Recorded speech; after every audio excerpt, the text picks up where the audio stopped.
Principal ഇന്നലെ ഒരു മീഡിയയ്ക്കൊരു statement കൊടുത്തിട്ടുണ്ടായിരുന്നു. ആ സ്റ്റേറ്റ്മെൻറ്റ് പറയണമെന്ന് ഒന്നാമത്തെ കാര്യം അവൻ ഫോൺ അവിടെ വെച്ചിട്ട് പോയി എന്ന് പറയുന്നുണ്ട്. ഒരിക്കലും ഫോൺ അവ അവിടെ വെച്ചിട്ട് ഒരു സ്റ്റുഡൻസും വെച്ചിട്ട് പോകില്ല. ഫോണ് അവർ പിടിച്ചു വാങ്ങിച്ച് വെച്ചതായിരിക്കും. അതിനകത്ത് എന്തൊക്കെ നടന്നിട്ടുണ്ടായിരുന്നെന്നോ ആരൊക്കെ ഉണ്ടായിരുന്നെന്നോ ഇവരെന്ത് സംസാരിച്ചെന്നോ ഉള്ള ഒരു ഡീറ്റെയിൽസ് അവർ പറഞ്ഞിട്ടില്ല. പോരാത്തതിന് അവിടെ നിന്ന് ചാടിയ പൊക്കം ഇപ്പോൾ കണ്ട വീഡിയോസിലൊക്കെ വെച്ചിട്ട് അവിടെ നിന്ന് ചാടിയത് എത്രത്തോളം ദൂരത്തിൽ, അവിടെ നിന്ന് വീണ് കഴിഞ്ഞാൽ വീണതൊരു കെട്ടുകല്ലിൻ്റെയൊക്കെ പുറത്താണ്. അവിടെ ബ്ലഡിൻ്റെ ഒരു സാമ്പിളോ ഒന്നുമില്ല. അതുപോലെ അവരെ കൊണ്ടുപോയി കൊടുത്ത ട്രീറ്റ്മെൻറ്റ് എന്താണ്, മെഡിക്കൽ കോളേജിൽ 2 മണിക്കൂറോളം ഇട്ടിരുന്നെന്ന് പറയുന്നു. എന്നിട്ട് ബ്ലഡ് ഗ്രൂപ്പ് അറിയാൻ വയ്യാതെ ഒരു മെഡിക്കൽ കോളേജിൽ ഒരാളുടെ ബ്ലഡ് ഗ്രൂപ്പ് അറിയാൻ എത്ര സമയം വേണം? എന്നിട്ട് 5 പാക്കറ്റ് ബ്ലഡ് അടിച്ച് അവൻ എന്ത് ട്രീറ്റ്മെൻറ്റ് അവർ കൊടുത്തു, ഫസ്റ്റ് എയ്ഡായിട്ട് എന്തൊക്കെ ട്രീറ്റ്മെൻറ്റ് കൊടുത്തു എന്ന് ഞങ്ങൾക്ക് അറിയണം. കാലിലൊരു ഫ്രാക്ചർ കണ്ടു നിന്ന് ദൃക്സാക്ഷികൾ കുറഞ്ഞ കുട്ടികൾ പറഞ്ഞതെന്ന് വെച്ച് കഴിഞ്ഞാൽ ചേച്ചി കാലിലൊരു ഫ്രാക്ചറേ ഉണ്ടായിരുന്നുള്ളൂ, അവന് വേറെ മറ്റു വലിയ ഇതായിട്ട് നമുക്ക് തോന്നിയില്ല എന്ന് പറഞ്ഞ്. അതൊന്നും അവർ ഒരു ക്ലാരിഫിക്കേഷനും തന്നിട്ടില്ല. അവൻ്റെ പൊട്ടിയൊരു കണ്ണാടി അവിടുത്തെ ഒരു വരാന്തയിൽ വെച്ചേക്കുന്ന ഒരു ഫോട്ടോ സഹിതം ഇപ്പോൾ വന്നിട്ടുണ്ട്. അതൊന്നും അവർ ടച്ച് ചെയ്തിട്ടില്ല. അവരൊന്നും അതിനെക്കുറിച്ച് പറഞ്ഞു. പ്രിൻസിപ്പൾ വീട്ടിൽ വിളിക്കാൻ ശ്രമിച്ചു എന്ന് പറഞ്ഞിട്ടുണ്ട്. പ്രിൻസിപ്പൾ വീട്ടിൽ വിളിക്കാൻ ശ്രമിച്ചു, ഫോൺ സ്വിച്ച് ഓഫ്. അത് വെച്ച് അവരങ്ങ് കാര്യം കഴിച്ച് അത്രേ ഉണ്ടായിരുന്നുള്ളൂ എന്ന്. എങ്കിൽ പിന്നെ അടുത്ത് നിന്ന് അവന് കോളേജിനകത്ത് അവർ വിളിച്ച് സംസാരിപ്പിക്കുന്നുണ്ടല്ലോ. അടുത്ത് നിന്ന് അവൻ്റെ അടുത്ത് പറയാല്ല, നിൻ്റെ വീട്ടിൽ വിളിച്ച് കോൺടാക്ട് ചെയ്യാൻ പറ്റണ ഏതെങ്കിലും ഒരു നമ്പറിൽ വിളിച്ചിട്ട് ഞങ്ങൾക്ക് എന്നവർക്ക് പറയാമായിരുന്നു. പക്ഷെ അവരതൊന്നും പറഞ്ഞിട്ടില്ല. അവരതൊന്നും പറയാണ്ട് അവർ പറയുന്നത് ഞങ്ങൾ പാരൻസിനെ കോൺടാക്ട് ചെയ്യാൻ ശ്രമിച്ചു, ഫോൺ സ്വിച്ച്. അപ്പോൾ കുറേ ദിവസം ഫോൺ സ്വിച്ച് ഓഫ് ആയിരുന്നു. അവരങ്ങനെ തന്നെ വെച്ചേക്കുക കാര്യം. അത് അവർ നമുക്ക് മെയിൽ അയച്ചിട്ട് ഇങ്ങനെ അറിയിക്കും ഇത്രയൊരു ഇൻസിഡൻറ്റ് അവിടെ ഉണ്ടായെന്ന്.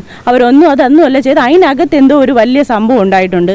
ഇതിന് ടീച്ചറിന് വേണ്ടിയിട്ടൊന്നും ടീച്ചറിനോടുള്ള സിമ്പതി കാരണം ടീച്ചറിന് ഇങ്ങനെ വന്നു പോയല്ലോ എന്ന് പറഞ്ഞ് അവ ആത്മഹത്യ ചെയ്യൂല. കാരണം അവനറിയാം, അവൻ്റെ വീട്ടുകാർക്ക് അറിയാമെന്നുള്ള കാര്യമാണ്.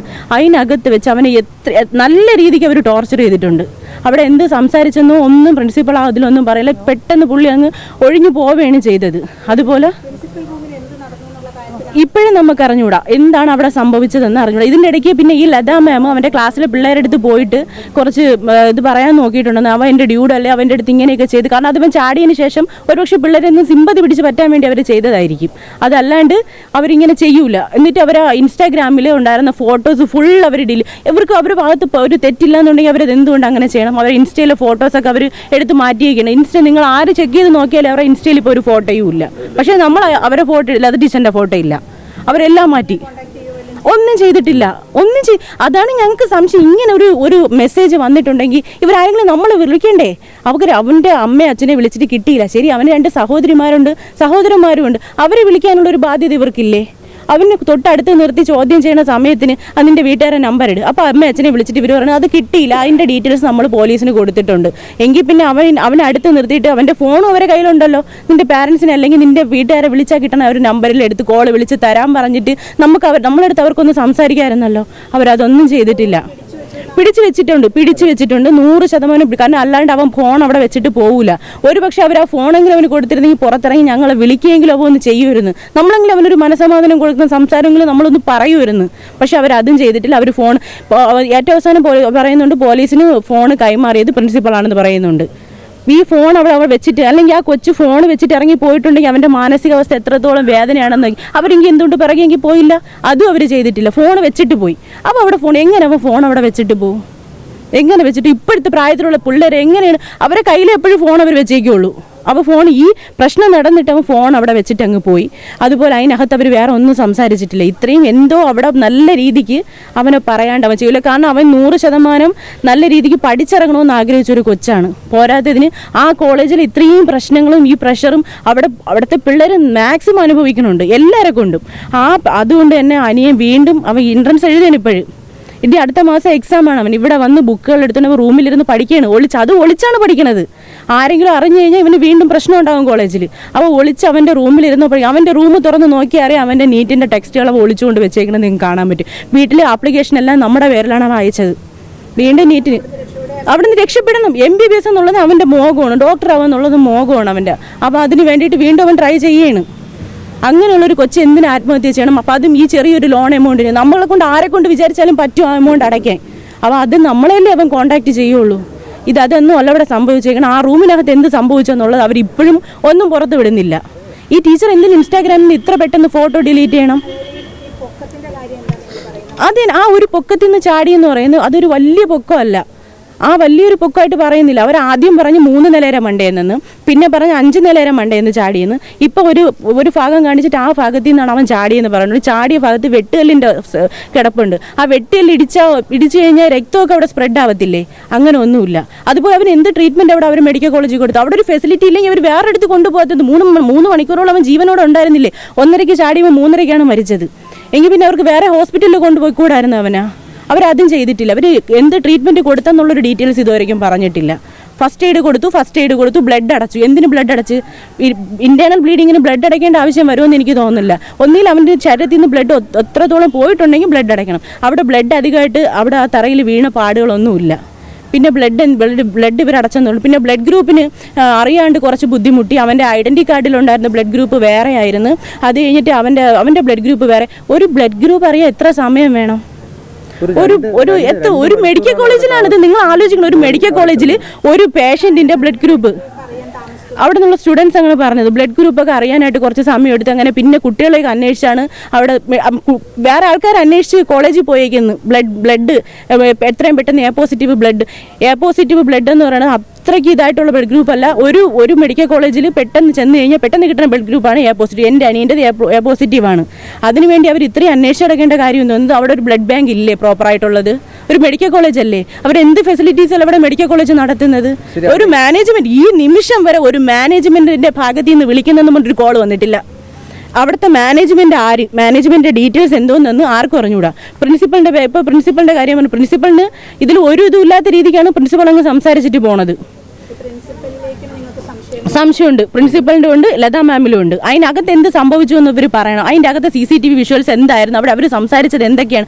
അവന് നല്ല ടെൻഷൻ ഇല്ലാണ്ട് അവ അത് ചെയ്യൂല. ആദ്യം തന്ന പെറ്റീഷൻ അനുസരിച്ച് ഇപ്പോൾ റാമും സംഗീത ഒളിവിലാണ്.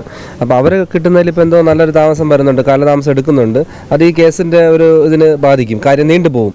അതിൽ തന്നെ ഒരു ദുരൂഹതയുണ്ട്, ഒരു സംശയമുണ്ട്. എന്തുകൊണ്ട് ഇത്രയും നാളായിട്ടും അവരെവിടെയാണെന്ന് ട്രേസ് ചെയ്യാൻ പറ്റാത്തതിൻ്റെ ഒരു സംശയങ്ങൾ ഞങ്ങൾക്കുണ്ട്. അത് എത്രയും പെട്ടെന്നൊന്ന് ക്ലിയർ ചെയ്യണം. അത് പോലീസിൻ്റെ ഭാഗത്തുനിന്ന് ശക്തമായിട്ടൊരു അന്വേഷണം ഉണ്ടാവണം അവർ പിടിക്കാനായിട്ട്. 2, ഈ പറയുന്ന മീറ്റിംഗ് റൂമിൽ, അതായത് ഒരു പക്ഷേ ഈ നമ്മുടെ പ്രിൻസിപ്പൾ പറയുന്നതനുസരിച്ച് റാമോ സംഗീതം അവിടെ ഇല്ലായിരുന്നെന്നുണ്ടെങ്കിൽ ഇത് രണ്ടാമതൊരു സിനാരിയാണ്. കാര്യം അവിടെ മീറ്റിംഗ് റൂമിൽ ഈ പറയുന്ന പ്രിൻസിപ്പളും ലത, ഈ പറയുന്ന മൂന്നാമതൊരു ലേഡി ഒരു പ്രൊഫസർ, അപ്പോൾ അവർ 3 പേരാണ് പ്രതികൾ തീർച്ചയായിട്ടും. കാര്യം അവരെ മുമ്പേ ആണല്ലോ ഈ ഒരു ഹരാസ്മെൻറ്റ് നടന്നിട്ട് അവൻ കരഞ്ഞുകൊണ്ട് പോകുന്നതായിട്ടുള്ള ദൃശ്യങ്ങളൊക്കെ വീഡിയോയിൽ വന്നതായിട്ട് പറയുന്നുണ്ട്. പക്ഷേ അതിനകത്തുള്ള വീഡിയോ ദൃശ്യങ്ങൾ പോലീസിന് കിട്ടിയിട്ടുണ്ടെങ്കിൽ അത് എത്രയും പെട്ടെന്ന് പബ്ലിക്കിൻ്റെ മുമ്പിൽ അറിയിക്കണം. അത് ഞങ്ങൾക്ക് അറിയണം എന്താ അവിടെ നടന്നതെന്നുള്ളത് വിത്ത് സംഭാഷണത്തോടു കൂടി. അതെന്താണ് അവിടെ ഉണ്ട്, ഓഡിയോ റെക്കോർഡിംഗ് ഉണ്ടെന്ന് ഞാൻ അറിഞ്ഞായിരുന്നു. കുറേ കുട്ടികൾ അവിടെ പ്രിൻസിപ്പലിൻ്റെ റൂമിൽ അത് ആ CCTVയിൽ സൗണ്ട് റെക്കോർഡിംഗ് ഉണ്ടെന്നുള്ളത് ഞാൻ അവിടെ ആരൊക്കെയോ പറയുന്നത് കേട്ടിട്ടുണ്ടായിരുന്നു. ഞാൻ എത്രത്തോളം ശരിയെന്നറിയില്ല. എന്താണെങ്കിലും അവിടെ സംഭവിച്ചത് എന്താണെന്നുള്ളത് അറിയണം. അതിനും ഒരു കൃത്യമായ അന്വേഷണം, അല്ലെങ്കിൽ ഈ കേസ് അവർ ഇങ്ങനെ വലിച്ചു നീട്ടിക്കൊണ്ട് പോകുന്നുള്ളതാണ് എനിക്ക് തോന്നുന്നത്. കാരണം കുറച്ച് നാൾ ലോൺ ആപ്പിൻ്റെ പിറകിലേക്ക് പോയി. ശരി, ലോൺ ആപ്പ് എടുത്തു, അത് ഞങ്ങൾക്കും അറിയാവുന്ന കാര്യങ്ങളാണ്. അത് പിന്നീട് ലത എന്ന് പറഞ്ഞ വ്യക്തിയിലേക്ക് ചൂണ്ടിക്കാണിക്കുന്നുണ്ട്. ശരി, അങ്ങനെയാണെങ്കിൽ ലത മാമിൻ്റെ ആ ഒരു പേര് വന്നിട്ടുണ്ടെങ്കിൽ അത് ആ വേണ്ട രീതിയിൽ ഞങ്ങൾ എന്തുകൊണ്ട് അറിയിച്ചില്ല? ഞാനും അച്ഛനും ആണല്ലോ ഗാർഡിയനായിട്ട് പോയത്. അപ്പോൾ സ്വാഭാവികമായിട്ട് എൻ്റെ നമ്പറുണ്ട്, എൻ്റെ ഫോൺ ഫുൾ ടൈം ആക്റ്റീവ് ആയിരിക്കും. ഞാൻ അങ്ങനെയുള്ള ഒരു വ്യക്തിയാണ്. അവർക്ക് എന്നെ വിളിക്കാം, എൻ്റെ ഫോൺ നമ്പർ എല്ലാം ഉണ്ടല്ലോ അവിടെ. അച്ഛനെ വിളിക്കാം. ഒരുപക്ഷെ അച്ഛൻ ജോലിയിലാണെങ്കിൽ പോലും അവർക്ക് കാര്യങ്ങൾ എന്നെ വിളിച്ചറിയിക്കായിരുന്നു. സഹോദരിമാരുടെ നമ്പർ ഫുൾ ടൈം ആക്റ്റീവാണ്, നമ്മളെ വിളിക്കാം. എന്തിനാ? അവൻ അടുത്ത് നിൽക്കുകയല്ലേ, അവൻ്റെ അടുത്ത് ചോദിക്കാവുന്നതിലുള്ള ഒരു നമ്പർ.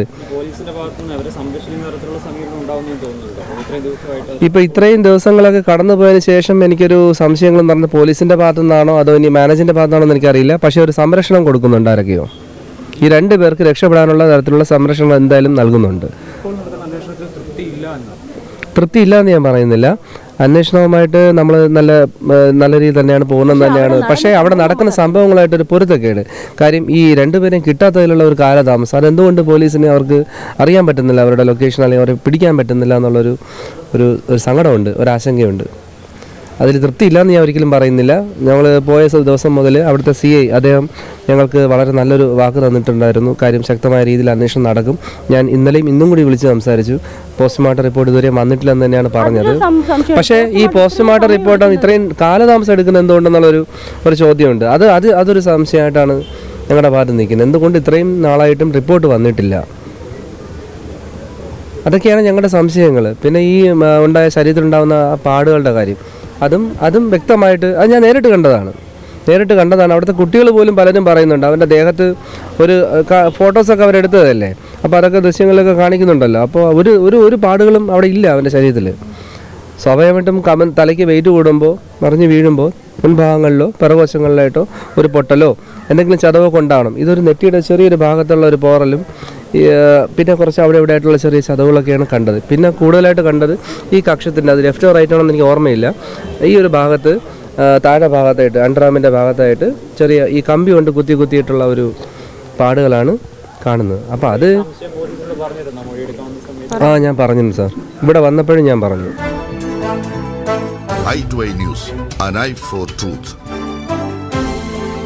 i2i News സബ്സ്ക്രൈബ് ചെയ്തിട്ടില്ലാത്തവർ ഇപ്പോൾ തന്നെ സബ്സ്ക്രൈബ് ചെയ്യുക. നോട്ടിഫിക്കേഷൻ ലഭിക്കുവാൻ ബെൽ ബട്ടണും അമർത്തുക.